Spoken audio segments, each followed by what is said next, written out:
बिस्मिल्लाहिर्रहमानिर्रहीम।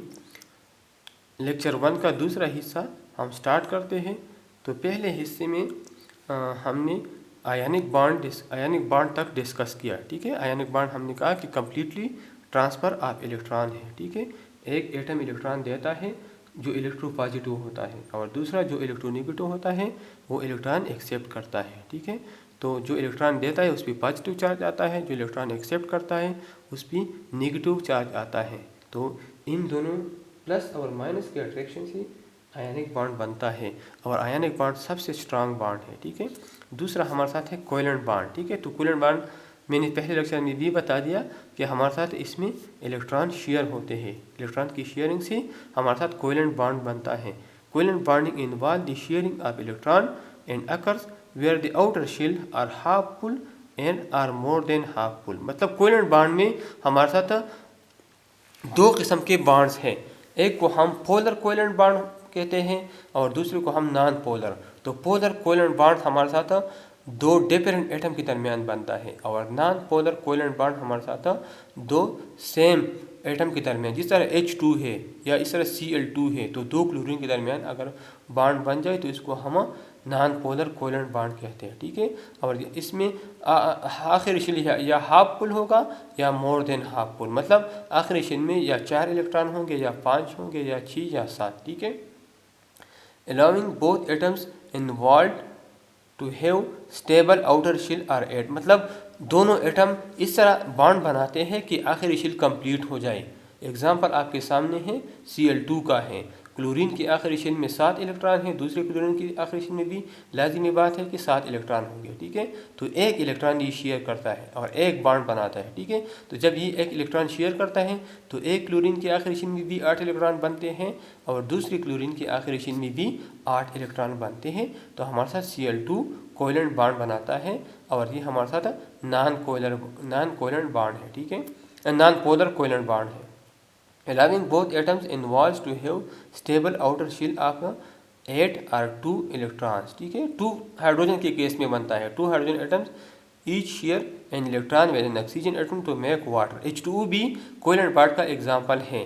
ठीक है, ऑक्सीजन की आखिरी शेल में 6 इलेक्ट्रॉन है तो 2 हाइड्रोजन एक इलेक्ट्रॉन उसके साथ शेयर करता है और 2 कोवेलेंट बॉन्ड बनाते हैं HO। ठीक है, वो 2 हाइड्रोजन के साथ 2 कोवेलेंट बॉन्ड बनाते हैं और 2 क्लोरीन एटम्स जो मैंने बताया share 1 electron to form the diatomic molecule Cl2। तो इसमें Cl2 हमारे साथ नॉन पोलर कोवेलेंट बॉन्ड है और H2 हमारे साथ पोलर कोवेलेंट बॉन्ड है। The tight covalent bonds make such simple molecules relatively independent of one another so that collection of them tend to form liquid or gases at ambient temperature। मतलब ये इस तरह bond बनाते हैं कि अपने property को खो देते हैं और एक नया चीज़ बनाते हैं, मतलब मुख्तलिफ़ किस्म की लिक्विड जिस तरह हमारे साथ H2O है या मुख्तलिफ़ किस्म की गैसेस जिस तरह हमारे साथ Cl2 है। ठीक है, तो ये हमारे साथ कोवेलेंट बॉन्ड है। ठीक है, इस तरह हमारे साथ तीसरा प्राइमरी बॉन्ड का तीसरा और आखिरी हिस्सा हमारे साथ मेटालिक बॉन्ड है, जो पहले लेक्चर में मैंने थोड़ा एक्सप्लेन किया। Metallic bonding is responsible for the usually solid form of metal and allies. मतलब जो मेटल और एलाई इतने स्ट्रांग है तो ये मेटालिक बॉन्ड की वजह से है। ठीक है, अब आयनिक कोवेलेंट और मेटालिक बॉन्ड में फ़र्क ये है कि आयनिक या कोवेलेंट ये डिफरेंट एटम्स के दरमियान बनता है। ठीक है, मतलब या क्लोरीन और क्लोरीन के दरमियान या हाइड्रोजन और ऑक्सीजन के दरमियान या सोडियम और क्लोरीन के दरमियान बनता है। और मेटल हमारे साथ एक मेटल में बनता है, जिस तरह हमारे साथ मिसाल के तौर पर हम एल्यूमिनियम लेते हैं तो एक एल्यूमिनियम मेटल में हमारे साथ मेटालिक बॉन्ड पाया जाता है और ये जो सॉलिड फॉर्म में है और इसकी जो स्ट्रेंथ है ये इस मेटालिक बॉन्डिंग की वजह से है। पर metals the outer shell of electron in its more cases less than half full each atom donates outermost electron to a cloud of electron। मतलब इसका मतलब ये है कि मेटल्स हमारे साथ मतलब बहुत ज़्यादा एटम से बना होता है तो हर एक एटम अपने वैलेंस इलेक्ट्रॉन लॉस करते हैं। ठीक है, और एक क्लाउड बनता है। ठीक है, these electron are share and common by all of the metals atom which have become positively charged ions as a result of giving up electron। मतलब जब हर एटम इलेक्ट्रॉन लॉस कर ले तो इलेक्ट्रॉन की कमी आती है तो इससे पॉजिटिव चार्ज आता है। जब इस पे इलेक्ट्रॉन की कमी आती है तो इस पर पॉजिटिव चार्ज ज़रूर आएगा, क्योंकि हर एटम में नंबर ऑफ इलेक्ट्रॉन और प्रोटॉन बराबर होते हैं। तो जब ये इलेक्ट्रॉन लॉस करता है तो इस पर पॉजिटिव चार्ज आएगा। The metal ion are thus held together by the mutual attraction to the electron cloud. मतलब कि मेटल्स एटम्स पे पॉजिटिव चार्ज आता है और इलेक्ट्रॉन का क्लाउड हमारे साथ नेगेटिव चार्ज है, तो इस नेगेटिव और पॉजिटिव के दरमियान एक अट्रैक्शन बॉन्ड पाया जाता है जिसको हम मेटालिक बॉन्ड कहते हैं, और ये आपको फिगर में नज़र आता है। ठीक है, हमारे साथ एक पॉजिटिवली चार्ज आयन है, ठीक है, और दूसरा हमारे साथ इलेक्ट्रॉन क्लाउड है। तो इलेक्ट्रॉन क्लाउड नेगेटिव चार्ज है और ये दूसरा हमारे साथ पॉजिटिव चार्ज है। तो पॉजिटिव चार्ज और नेगेटिव चार्ज के दरमियान एक अट्रैक्शन पाया जाता है जिसको हम मेटालिक बॉन्ड कहते हैं। ठीक है, अब हम नेक्स्ट स्लाइड की तरफ जाते हैं। तो ये प्राइमरी बॉन्ड यह हमने डिस्कस कर दिया। ठीक है, infinitesimal area and volume. Covalent bond have the property not shared by other two types of primary bonds of being strongly directional. मतलब कि कोवेलेंट बॉन्ड में एक प्रॉपर्टी पाई जाती है कि इसका ख़ास डायरेक्शन होता है जो कि आयनिक और मेटालिक बॉन्ड में नहीं होता। मतलब आयनिक और मेटालिक बॉन्ड हमारे साथ नॉन डायरेक्शनल है और कोवेलेंट बॉन्ड्स हमारे साथ डायरेक्शनल्स हैं। ठीक है, This arises from covalent bond being dependent on the sharing of electron with specific neighboring atoms. मतलब किस तरह ये इलेक्ट्रॉन आपस में शेयर होते हैं। CO2 है, इस तरह हमारे साथ एक मिसाल CH4 है, मीथेन। तो मीथेन हमारे साथ एक कार्बन के साथ 4 हाइड्रोजन इस तरह बॉन्ड बनाते हैं कि हर एक के दरमियान एंगल हमारे साथ 109 डिग्री होता है। ठीक है, तो मतलब ये डिपेंड करता है कि किस तरह इलेक्ट्रॉन इसके साथ इस तरह दूसरे एटम इसके साथ बॉन्ड बनाते हैं। ठीक है, whereas ionic and metallic salt are held together by electrostatic attraction involving all neighbouring ions. ठीक है, मतलब इसमें इलेक्ट्रोस्टैटिक अट्रैक्शन पाया जाता है, एक पे पॉजिटिव चार्ज आता है दूसरे पे नेगेटिव, तो पॉजिटिव और नेगेटिव के दरमियान अट्रैक्शन पाया जाता है। ठीक है, और ये हमारे साथ नॉन डायरेक्शनल बॉन्ड होते हैं आयनिक और मेटालिक। ठीक है, a continuous arrangement of covalent bonds can form a 3-dimensional network to make a solid e.g. carbon in the form of diamond.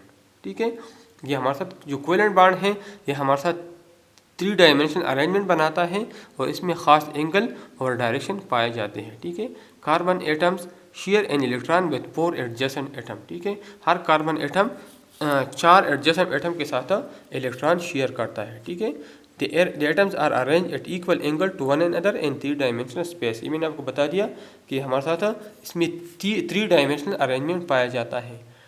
Diamond cubic crystal structure of carbon. ठीक है, ये हमारे साथ क्यूबिक क्रिस्टल स्ट्रक्चर है। As a result of the strong and directional covalent bond, diamond has the highest melting temperature, the highest hardness and the highest elastic modulus. मतलब elastic modulus मतलब कि stiffness ज़्यादा है। ठीक है, मतलब कि हमारे साथ डायमंड की हार्डनेस भी ज़्यादा है। हार्डनेस मैंने भी आपको बता दिया कि resistance to plastic localise plastic deformation. ठीक है, स्टेपनेस मैंने आपको बता दिया कि अगर यंग मॉडुलस ज़्यादा हो तो इसकी स्टेपनेस ज़्यादा होगी। स्ट्रेंथ मैंने आपको बता दिया कि अगर फ्रैक्चर आसानी से नहीं आता तो इसकी स्ट्रेंथ ज़्यादा होगी। ठीक है, नेक्स्ट स्लाइड में फिर एक्सप्लेन किया है प्राइमरी बॉन्ड को। In other important continuous arrangement of covalent bond is in the carbon chain. For example, in the gas ethylene C2H4, each molecule is formed by covalent bonds. ठीक है, methane है हमारे साथ, इस तरह इथाइलिन है। ठीक है, इस तरह हमारे साथ ईथीन या इथाइलिन, इस तरह हमारे साथ ईथीन है।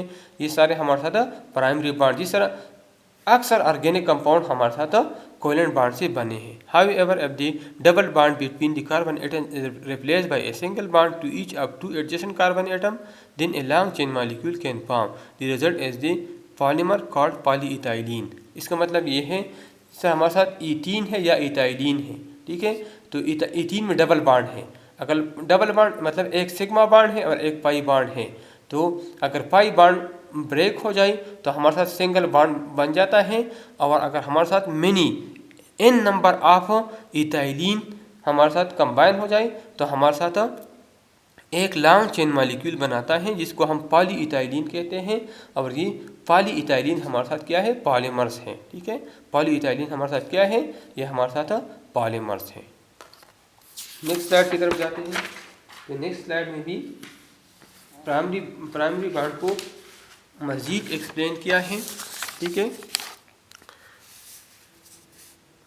तो many solid such as silicon oxide and other ceramic have chemical bond that have a mixed ionic covalent character. मतलब बाज़ बॉन्ड हमारे साथ इस तरह होते हैं जिसमें आयानिक कैरेक्टर भी पाए जाते हैं और इसमें हमारे साथ कोवलेंट कैरेक्टर भी पाए जाते हैं, ठीक है। The example given previously of sodium chloride for ionic bonding end of diamond for covalent bonding do represent cases of nearly pure bonding of this type. मतलब कि सोडियम क्लोराइड हमारे साथ प्योर आयानिक है, इस तरह डायमंड हमारे साथ प्योर कोवलेंट है, but mixed bonding is more common. Metal of more than one type may be melted together to form an alloy, ठीक है। मैंने आपको बता दिया कि अगर हम दो या दो से ज़्यादा मेटल को हम मेल्ट कर लें और इससे एक नया होमोजीनियस मटेरियल बना लें तो इस होमोजीनियस मटेरियल को हम एलाई कहते हैं। Metallic bonding is the dominant type in such cases, ठीक है। तो हमारे साथ एलाई में हमारे साथ मेटालिक बॉन्डिंग पाया जाता है, ठीक है। पहला हमने प्राइमरी में हमारे साथ 3 किस्म के बॉन्डिंग है, आयानिक है, कोवलेंट है और तीसरा हमारे साथ मेटालिक है, ठीक है। तो हमारे साथ मेटल्स में हमारे साथ आयनिक बॉन्ड पाया जाता है, ठीक है। इस तरह मेटालिक बॉन्ड पाया जाता है, ठीक है। इस तरह हमारे साथ दूसरा कोवलेंट बॉन्ड है जो शेयरिंग ऑफ इलेक्ट्रॉन से बनता है और तीसरा हमारे साथ मेटालिक बॉन्ड है, ठीक है। तो इसकी सबके एग्जाम्पल हमने पढ़ ली, ठीक है। सिरामिक्स अक्सर इस तरह है जिसमें आयनिक बॉन्ड और कोवलेंट बॉन्ड का कम्बिनेशन होता है, ठीक है। Metallic bonding is the dominant type in such cases, ठीक है।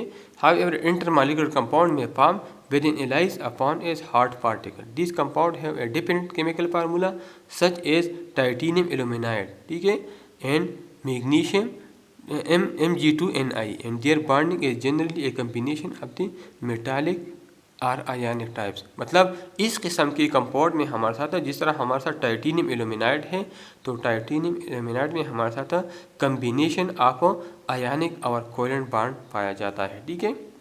कम्बिनेशन ऑफ आयनिक और कोवलेंट बॉन्ड, ठीक है। तो ये हमारे साथ डिटेल था प्राइमरी बॉन्ड का, जिसमें हमारे साथ 3 किस्म के बॉन्ड थे, आयनिक था, कोवलेंट था और तीसरा मेटालिक बॉन्ड था। अब दूसरा हमारे साथ सेकेंडरी बॉन्ड है। सेकेंडरी बॉन्ड पहले मैंने बता दिया कि हमारे साथ ये वीक बॉन्ड है बनिस्बत प्राइमरी बॉन्ड्स के, ठीक है। Secondary bond occur due to the presence of the electrostatic dipole which can be induced by a primary bond, ठीक है। तो डिफरेंस क्या है प्राइमरी बॉन्ड में और सेकेंडरी बॉन्ड में, ठीक है। तो सेकेंडरी बॉन्ड जो है इसमें एक पूरी मॉलिक्यूल जिस तरह H2O है, H2O के एक H2O और दूसरे H2O में हाइड्रोजन और ऑक्सीजन के दरमियान, मतलब एक H2O में हाइड्रोजन और दूसरे H2O में ऑक्सीजन के दरमियान जो अट्रैक्शन पाया जाता है इसको हम डायपोल इंटरेक्शन कहते हैं और ये हमारे साथ सेकेंडरी बॉन्ड है, ठीक है। प्राइमरी बॉन्ड हमारे साथ किस तरह था, वो हमारे साथ इस तरह आयनिक में था, सोडियम और क्लोरीन के दरमियान अट्रैक्शन था, ठीक है। इस तरह H2O में कोवलेंट बॉन्ड में हाइड्रोजन और ऑक्सीजन के दरमियान एक एटम के, ठीक है। इस तरह मेटालिक में एक मेटल के पॉजिटिव और नेगेटिव के दरमियान अट्रैक्शन था। पॉजिटिव क्या न्यूक्लियस था और नेगेटिव क्या था इलेक्ट्रॉन क्लाउड था। अब दूसरा सेकेंडरी है, तो सेकेंडरी में एक मॉलिक्यूल और दूसरी मॉलिक्यूल के दरमियान, ठीक है, एक मॉलिक्यूल की मुख्तलिफ एटम के दरमियान नहीं बल्कि एक मॉलिक्यूल और दूसरी मॉलिक्यूल के दरमियान जो अट्रैक्शन पाया जाता है वो हमारे साथ सेकेंडरी बॉन्ड है। For example in water the side of hydrogen atom away from the covalent bond to the oxygen atom has a positive charge due to the sole electron being predominantly on the side towards the oxygen atom. अब H2O में 2 किस्म के bond हैं, एक हमारे साथ H2O में covalent bond है जो कि प्राइमरी है और दूसरा H2O में हाइड्रोजन बॉन्डिंग है जो कि सेकेंडरी बॉन्डिंग है, ठीक है। तो H2O मॉलिक्यूल्स में H2O मॉलिक्यूल में सिर्फ एक H2O मॉलिक्यूल में हाइड्रोजन एक H2O मॉलिक्यूल में हाइड्रोजन और ऑक्सीजन के दरमियान जो अट्रैक्शन है, ठीक है, ये हमारे साथ कोवलेंट बॉन्ड है। और दूसरा हमारे साथ एक H2O और दूसरी मॉलिक्यूल को हाइड्रोजन के दरमियान ये जो अट्रैक्शन है ये एक मॉलिक्यूल है और ये हमारे साथ दूसरा मॉलिक्यूल है।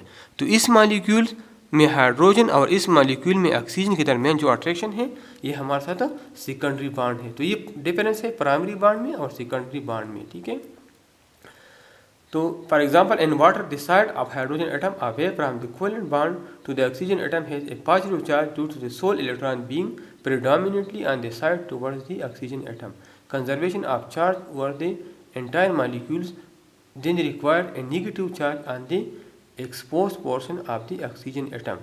This dipole form causes an attraction between adjacent molecule, मतलब दो मॉलिक्यूल के दरमियान जो अट्रैक्शन है, ठीक है। एक मॉलिक्यूल के हाइड्रोजन और इसके साथ एडजेसेंट दूसरे मॉलिक्यूल के ऑक्सीजन के दरमियान जो अट्रैक्शन पाया जाता है ये हमारे साथ सेकेंडरी बॉन्ड है, ठीक है। अब नेक्स्ट स्लाइड की तरफ जाते हैं। सेकेंडरी बॉन्ड को हम फर्दर एक्सप्लेन करते हैं, ठीक है। तो such bonds termed permanent dipole bond occur between various molecule, ये मुख्तलिफ मॉलिक्यूल, सिर्फ एक मॉलिक्यूल के दरमियान नहीं। अगर एक मॉलिक्यूल के मुख्तलिफ एटम के दरमियान हो तो हमारे साथ प्राइमरी बॉन्ड है, लेकिन अगर वेरियस मॉलिक्यूल के दरमियान हो तो ये हमारे साथ सेकेंडरी बॉन्ड होता है। They are relatively weak but are nevertheless sometimes sufficient to bind material into solid water ice being an example, मतलब कि मुख्तलिफ मटेरियल को सॉलिड फॉर्म में रखता है या लिक्विड को वाटर या आइस या वाटर को लिक्विड या आइस फॉर्म में रखते हैं, ठीक है।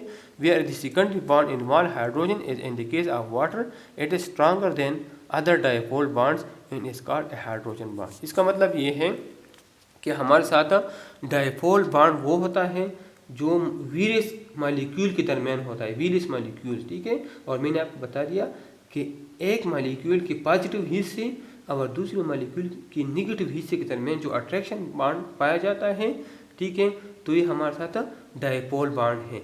और डायपोल बॉन्ड का एक स्पेशल केस हमारे साथ हाइड्रोजन बॉन्ड है। इसका मतलब ये है कि अगर एक मॉलिक्यूल में हाइड्रोजन मौजूद हो, ठीक है, और दूसरे में कोई और एटम हो और इसके दरमियान अट्रैक्शन हो तो इसी केस को हम हाइड्रोजन बॉन्ड कहते हैं। और हाइड्रोजन बॉन्ड स्ट्रांग होता है बनिस्बत डायपोल बॉन्ड के, ठीक है। और इसका एक और टाइप्स हमारे साथ वंडरवाल बॉन्ड्स है, ठीक है। तो वंडरवाल बॉन्ड ये fluctuation of position of electron, मतलब इस एटम्स में फ्लक्चुएशन पाया जाता है, ठीक है।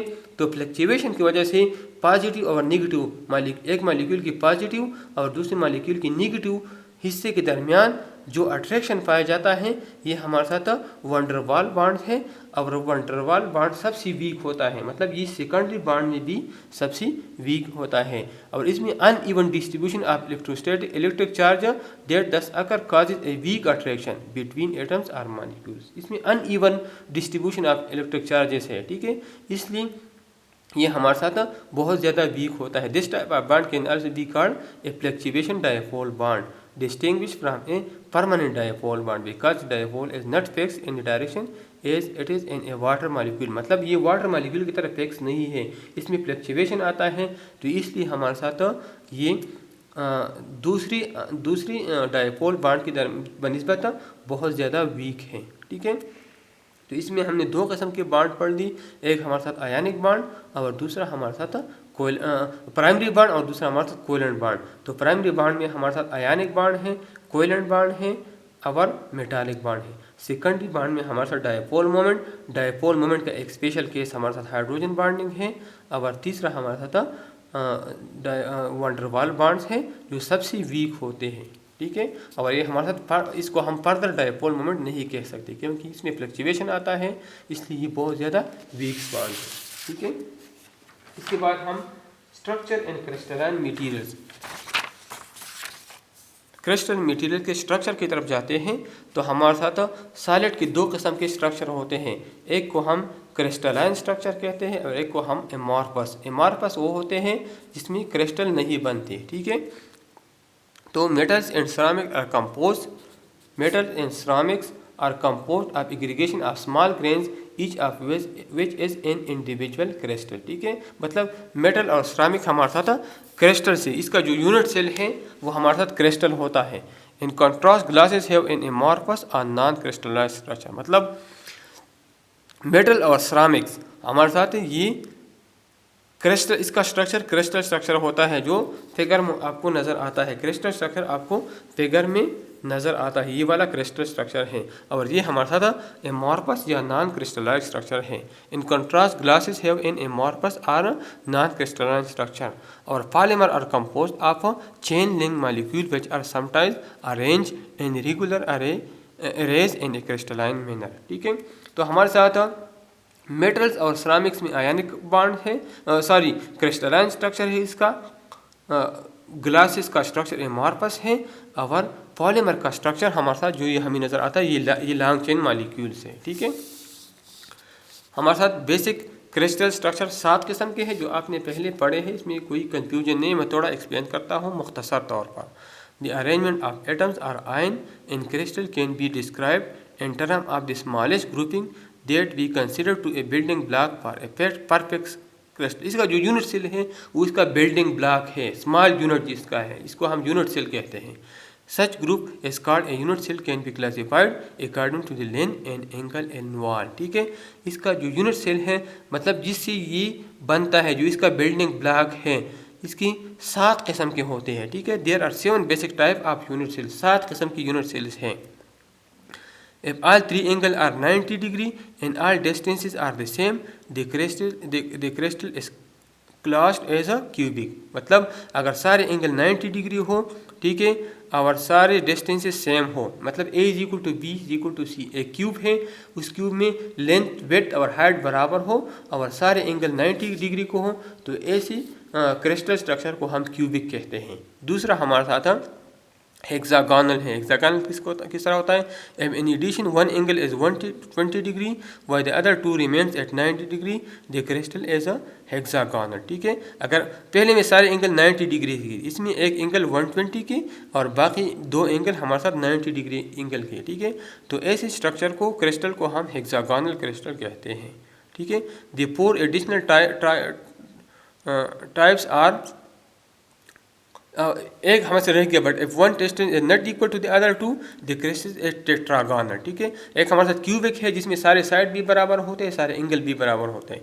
दूसरा हमारे साथ टेट्रागोनल है। टेट्रागोनल में सारे एंगल 90 के होते हैं लेकिन सारे डिस्टेंसेस बराबर नहीं होते, तो इसको हम टेट्रागोनल कहते हैं। और तीसरा हमारे साथ हेक्सागोनल है, इसमें हमारे साथ एक एंगल 120 का और बाकी 2 90 के, मतलब सारे एंगल बराबर नहीं होते, तो ऐसे स्ट्रक्चर को हम हेक्सागोनल क्रिस्टल कहते हैं। The 4 additional types are orthorhombic, rhombohedral, monoclinic and triclinic. 7 किस्म के क्रिस्टल है जो कि आप खुद स्टडी कर सकते हैं। मेरे ख्याल में इसमें कोई कंफ्यूजन नहीं होनी चाहिए। For a given type of unit cell various arrangement of atom are possible, each such arrangement is called a crystal structure. ठीक है, इस अरेंजमेंट को मुख्तलिफ किस्म के अरेंजमेंट इसमें पॉसिबल हो सकते हैं जिसको हम क्रिस्टल स्ट्रक्चर कहते हैं। फॉर एग्जाम्पल क्यूबिक में हमारे साथ बॉडी सेंटर क्यूब BCC और इस तरह फेस सेंटर क्यूब FCC पाया जाता है। ठीक है, जो नेक्स्ट स्लाइड में हम पढ़ेंगे। तो हम नेक्स्ट स्लाइड की तरफ जाते हैं। ये मुख्तलिफ स्ट्रक्चर आपको नज़र आते हैं।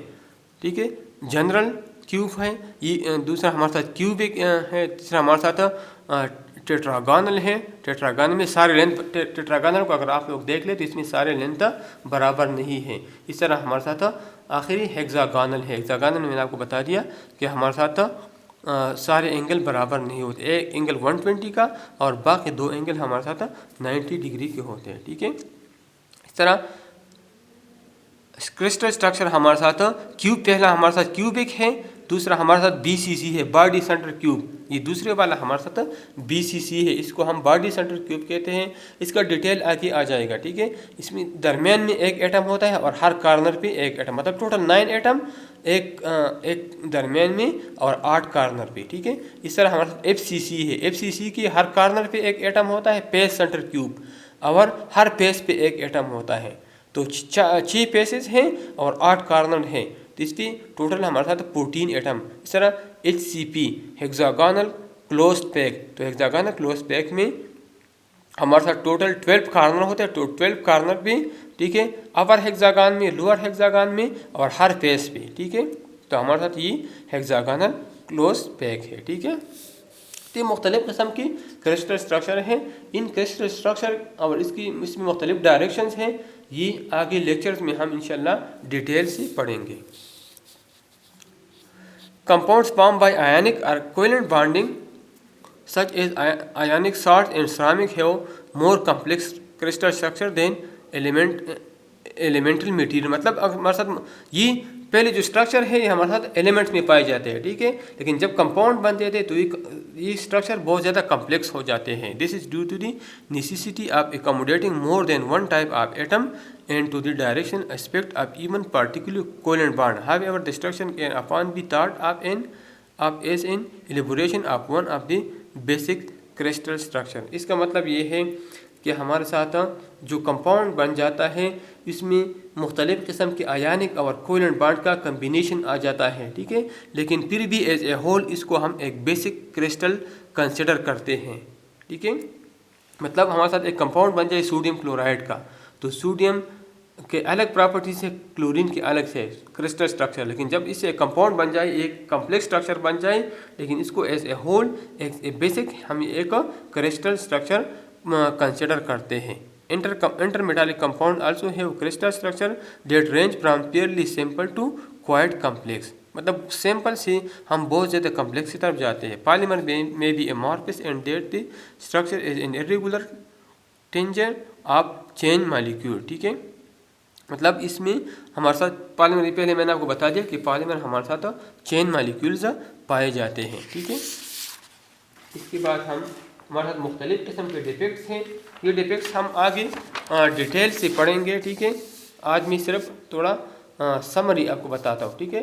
तो हमारे साथ पहला इंटरस्टिशियल डिफेक्ट्स है। तो इंटरस्टिशियल डिफेक्ट्स हमारे साथ एक वैकेंसी होता है और एक इंटरस्टिशियल होता है, तो ये दोनों एक दूसरे के अपोजिट हैं। वैकेंसी का मतलब ये है कि इसमें एम्प्टी स्पेसेस होते हैं, ठीक है, और इंटरस्टिशियल का मतलब ये है कि एक्स्ट्रा एटम इसमें आते हैं, ठीक है। इंटरस्टिशियल का मतलब है कि इसमें एक्स्ट्रा एटम्स आते हैं, addition of an extra atom within a crystal structure. The defect increases the density of the substance. मतलब एक्स्ट्रा एटम आते हैं तो इसकी डेंसिटी इंक्रीज होता है, काजिंग एटॉमिक डिस्टॉर्शन, ठीक है। Vacancy and interstitial are inverse phenomena, ये एक दूसरे के इनवर्स है, ठीक है। वैकेंसी मतलब कि एटम वैकेंसी आते हैं एटम्स की, और इंटरस्टिशियल का मतलब ये है कि इसमें एक्स्ट्रा एटम्स आते हैं। तो ये डिफरेंस है हमारे साथ इंटरस्टिशियल और वैकेंसी डिफेक्ट्स में। हम नेक्स्ट स्लाइड की तरफ जाते हैं, ठीक है।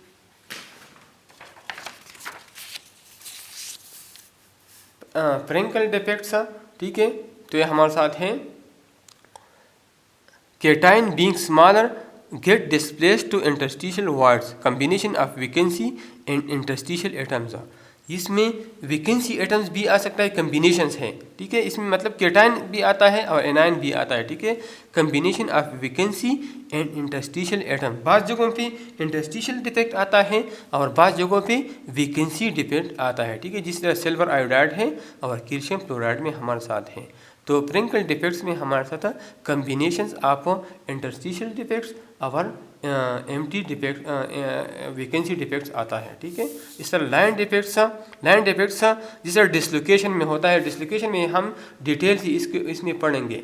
लाइन डिफेक्ट्स या डिसलोकेशन का मतलब ये है कि इसमें हमारे साथ ये एक प्लेन हाफ रह जाए। अगर इसको आप लोग देख लें, हमारे साथ ये एक एटम्स का एक लाइन है, ये एटम का एक लाइन है, और ये हमारे साथ एक लाइन है। इस तरह ये भी लाइन है, ये भी एक पूरा लाइन है, ये भी एक पूरा लाइन है। अगर इस लाइन को हम देख ले, ये हाफ है। इस लाइन को अगर हम देख ले तो ये हमारे साथ हाफ है, तो इसकी वजह से इसमें पीलियर आता है। तो इस किस्म के डिफेक्ट्स को हम लाइन डिफेक्ट्स कहते हैं, और ये फिनोमेना हम डिसलोकेशन कहते हैं। इस फिनोमेना को हम डिसलोकेशन कहते हैं, और डिसलोकेशन हमारे साथ एक डिटेल टॉपिक है जो नेक्स्ट हम आगे लेक्चर में हम इंशाल्लाह पढ़ेंगे, ठीक है। तो ये सिंपल है, इतना मुश्किल नहीं, आगे हम डिस्कस करेंगे, ठीक है। और आखिरी दो स्लाइड हमारे साथ एक सरफेस डिफेक्ट्स है। Surface defects are associated with boundaries, ठीक है, that are separate region of the material and have different crystal structure. हमारे साथ इसमें बाउंड्रीज होते हैं, इसको हम 2 डायमेंशनल डिफेक्ट्स भी कहते हैं, ठीक है। और इसको हम डिटेल में आखिर में पढ़ेंगे। और आखिर में हमारे साथ बल्क और वॉल्यूम डिफेक्ट्स हैं, ठीक है। तो बल्क या वॉल्यूम डिफेक्ट्स में लार्ज प्रेसिपिटेट्स हमारे साथ आते हैं और उस लार्ज प्रेसिपिटेस की वजह से जो डिफेक्ट आता है उसको हम बल्क या वॉल्यूम डिफेक्ट्स कहते हैं। तो ये सरफेस डिफेक्ट्स, बल्क या वॉल्यूम डिफेक्ट्स और डिसलोकेशन ये हम नेक्स्ट लेक्चर में इंशाल्लाह डिटेल में पढ़ेंगे। ठीक है।